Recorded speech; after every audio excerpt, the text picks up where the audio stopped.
Good afternoon. Welcome to Jim Munley's World of Weather. Clicked on to long-range weather forecast discussion for May 22nd through June 5th. First, we're going to take a look at the current drought monitor. This came out today. You can still see we have drought conditions across the west and southern plains and the southeast. So some of it is extreme drought, and that the trend doesn't seem that it's going to change very much soon. Also, I want to take a look here. Yesterday, I wasn't quite thorough. We're looking at the current wildfire dangers. We know there are fires in the west, but I didn't show the fires that are current across the southeast. You can see here there are numerous fires all across the southeast, the southern plains, and of course in the west and the northern Rockies. Okay, concerning the severe weather threat, I might as well go through that since I have out here. We have several watches and warnings across Missouri here. We'll zoom in a little bit. And we have a tornado warning in effect until 4:09 Eastern Daylight Time. And this cell is moving to the northeast at 40 miles per hour. And let me see if I can get the warnings up to show you more in detail. Okay, we'll go to tornado warnings. Here's one. We're going to zoom to the warning.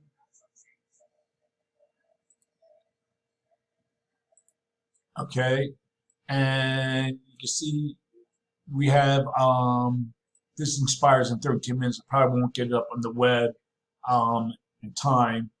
But you can see here we have a cell, and that is expected to be in Sullivan, looks like by 5:32. And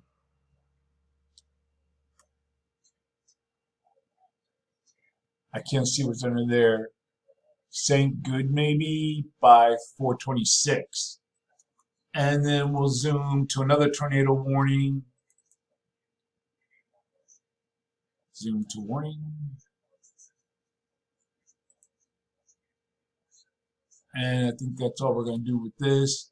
Where is it? Where is it? This is severe thunderstorm warning.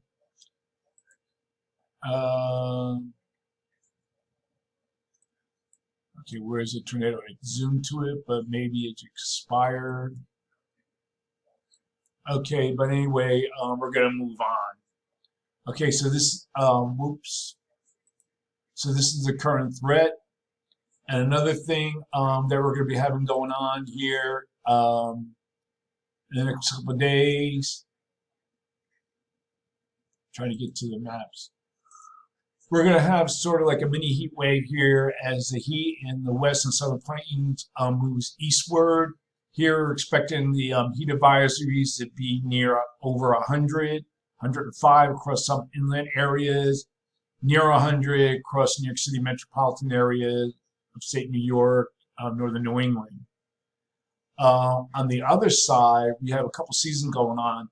We have a dramatic cool down that will be taking place, and I'll be talking about that in our long range forecast. And with that major cool down, look what we have here going to the end of May. Friday and Saturday, we have a snowy setup here across this area as I've been talking about in the past. The trough moves in, brings a cool down with lowering snow heights. And let's see, anything else I wanted to show.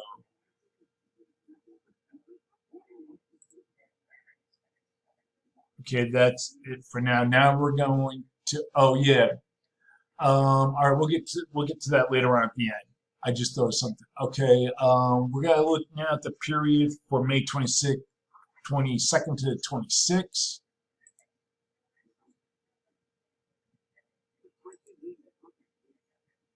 Okay, 22nd to 26th. That's what we have here. We have our ridge here over near the Aleutians. We have an upper low near the Aleutians, trough in the west, ridge in the east. This will be causing the heat. But during this time frame, we will have a strong cold front pushing eastward. You can see it here, and this will bring the cool down. You can see here we have the snow going on across this region, across the northern Rockies, and then rain and storms here as this cold front moves east, and this will bring an end to the mini sort of heat wave, just 1 or 2 days of it. The western trough will cause increased threat of heavy rain across the south central states as it tracks eastward, and then early next week, and then southern stream energy will stream northward from the Central American Gyre. That's what I want to, or whoever I say it. I always have a problem saying that word. And I'll get to that too. That's what I wanted to get to. I'll do that last. And this will bring heavy rain starting from the southern Appalachians to the mid-Atlantic Sunday to Monday. The rain from the southern mid-Atlantic would be from, but the mid-Atlantic region would be from the front, and then there'll be rain storms here caused by the Gulf of Mexico moisture from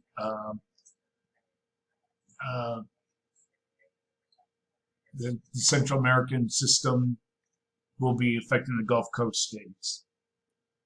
I think it's called Gyre. Okay, we're going to look at the period now from May 27th to 31st.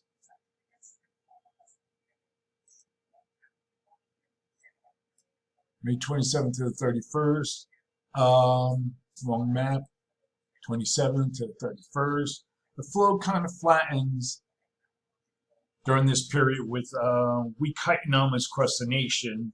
A ridge is forecast near the Aleutians and a trough over western Canada and to the west. But if you look here at or into the northwest, I'm getting ahead of myself. I'm going way too fast for myself. To the 31st, this is what our forecast panel look like. So for this forecast period, I am calling for, this map gonna pop up, okay. I'm calling for above normal temperatures for this region, and anomalies of 4 to 10 degrees above normal are forecast, highest anomalies here. Below normal temperatures forecast for this region, and anomalies forecast to be near 4 degrees below normal. I might be a little bit too low on that. For precipitation, calling for below normal precipitation for this region. Probability of occurrence 35 to 45%. Above normal precipitation forecast here, with the probability of occurrence near 40%. Looking ahead to the period for June 1st to the 5th, as we go into the opening of hurricane season, beginning of summer. A nearly zonal flow is forecast by most models. Still a tendency for a trough area of the northwest, but a broad ridge covers much of the country, especially here. You can see the European ensembles pushes more like a summer pattern. The west is to the north, the broad ridge. I think it might be similar to this. But if you look at the GFS and ensembles, they're more amplified, keeping a deep trough here in the west, ridge here across this region. So for this forecast period, I am calling for above normal temperatures here with the broad ridge covering the country, and anomalies of 4 to 10 degrees. Above normal are forecast, below normal temperature forecast here, with anomalies near 6 degrees below normal. And for precipitation, calling for below normal precipitation here. Probability of occurrence is near 40%. Above normal precipitation forecast here, and the probability of occurrence is near 40%. Now we're going to get to our Central American gyre. We're going to look here at the satellite image, and it froze, of course. Oh, it's moving, but it's slow. Okay, so expecting a system to form here. I think this would be more of a threat to the Eastern Pacific than here because it's close proximity to land. But we'll take a look at what the forecast models are showing with this. Let's see if I can get to that. Okay. we'll start here like Friday, Saturday. This is the GFS. It'll be moving across this area here. This is the GFS ensembles and the European ensembles. But in any case, we're expecting very heavy rain across this region from Panama northward, I think, to this region here, causing flash flooding and mudslides. So it's a very dangerous situation occurring. So, okay, that's it for now. That's the long range weather forecast discussion from May 22nd through June 5th. Thanks for coming, Jim Munley's World of Weather, and have a good day.